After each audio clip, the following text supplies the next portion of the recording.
Hello friends, अस्सलाम वालेकुम। मैं वसीम सादिक कुरैशी। फ्रेंड्स, ये हमारा कंप्यूटर क्विज़ पार्ट 2। तो चलिए इसमें कुछ नए सवाल देख लेते हैं।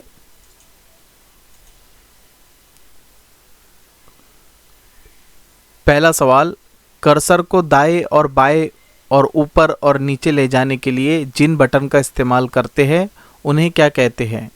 यानी जो 4 बटन होते हैं जिसके ऊपर 4 एरो बने होते हैं, तो उनको क्या कहते हैं? उनको कहते हैं arrow keys. Enter, delete, num lock, scroll lock वगैरह बटन को क्या कहते हैं? इन्हें कहते हैं मखसूस बटन। कीबोर्ड पर आदात के बटन कीपैड कौन से है? तो ये है 0 से लेकर 9 तक के जो कीबोर्ड पे साइड में बटन होते हैं, जैसे कैलकुलेटर होता है उस टाइप के बटन होते हैं। तो वहाँ पर 0 से 9 तक के बटन हमको देखने को मिलते हैं। माउस का इस्तेमाल कौन से डिवाइस के तौर पर होता है? माउस का इस्तेमाल हम इनपुट डिवाइस के तौर पर करते हैं। माउस की हरकत स्क्रीन पर किस तरह ज़ाहिर होती है? तो माउस की हरकत, छोटा तीर का निशान हमें नज़र आता है, यानी एरो आता है, उसी से हम माउस चला पाते हैं और हमें ये स्क्रीन पर नज़र आता है।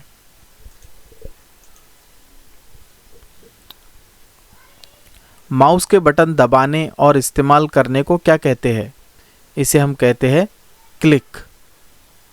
मॉनिटर स्क्रीन की कितनी किस्में हैं? मॉनिटर की किस्में हैं 2। मॉनिटर की 2 किस्में कौन सी है? मॉनिटर की 2 किस्में हैं black and white and colour. लेकिन ब्लैक एंड वाइट तो अब बहुत पुराना दौर हो चुका है, अब कलर मॉनिटर चलते हैं। बल्कि अब तो 3D मॉनिटर भी आ रहे हैं, उसके बाद में और भी अलग अलग किस्म के मॉनिटर हमें देखने को मिल रहे हैं। कर्व मॉनिटर आ रहे हैं, उसके बाद में 4K मॉनिटर है, 8K मॉनिटर, अब तो हर तरीके के आ रहे हैं। चलिए आगे देखते हैं। कंप्यूटर की तमाम कारकर्दगी कहाँ से ज़ाहिर होती है? ये होती है हमें CPU से। CPU में मौजूद स्टोरेज डिवाइस को क्या कहते हैं? CPU में मौजूद स्टोरेज डिवाइस को हार्ड डिस्क कहते हैं। मुख्तलिफ गुंजाइश की हार्ड डिस्क कौन सी है? अलग अलग गुंजाइश की हार्ड डिस्क हमें देखने को मिलती है। 40 GB, 80 GB, 160, 256, 512 और 1 TB, 2 TB, 4 TB। अब तो SSD आ रही है ना? तो अलग अलग हार्ड डिस्क हमें देखने को मिलती है।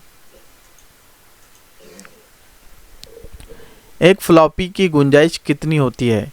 अब ये फ्लॉपी पुराने दौर की बात है, ये अब नहीं चलती है, लेकिन सिर्फ ये इन्फॉर्मेशन के लिए मैं आपको बता रहा हूँ कि उसकी कैपेसिटी कितनी होती है। तो इसकी होती थी कैपेसिटी सिर्फ 1.44 MB। यानी ये समझ लीजिए कि आज के दौर का एक फ़ोटो भी इसमें नहीं आएगा। GB का पूरा नाम क्या है? तो GB का पूरा नाम है गीगाबाइट। MB का पूरा नाम क्या है? MB का पूरा नाम है मेगाबाइट। एक बाइट में कितने बिट होते हैं? एक बाइट में 8 बिट होते हैं। KB का पूरा नाम क्या है? KB का पूरा नाम है किलोबाइट। तो फ्रेंड्स, इस वीडियो के अंदर हमने बहुत ही बेसिक मालूमात देखी कंप्यूटर की, और ऐसे 3 पार्ट है हमारे जिसमें हम बहुत बेसिक बताएंगे। उसके बाद हम AI वगैरह के वीडियोज़ भी बनाने वाले हैं। तो फ्रेंड्स, मैं उम्मीद करता हूँ ये वीडियो आपको पसंद आया होगा। इस वीडियो को लाइक कर लीजिए, अपने दोस्तों में शेयर कीजिए और इस चैनल पर विजिट करते रहिए। Thank you for watching this video. Thank you.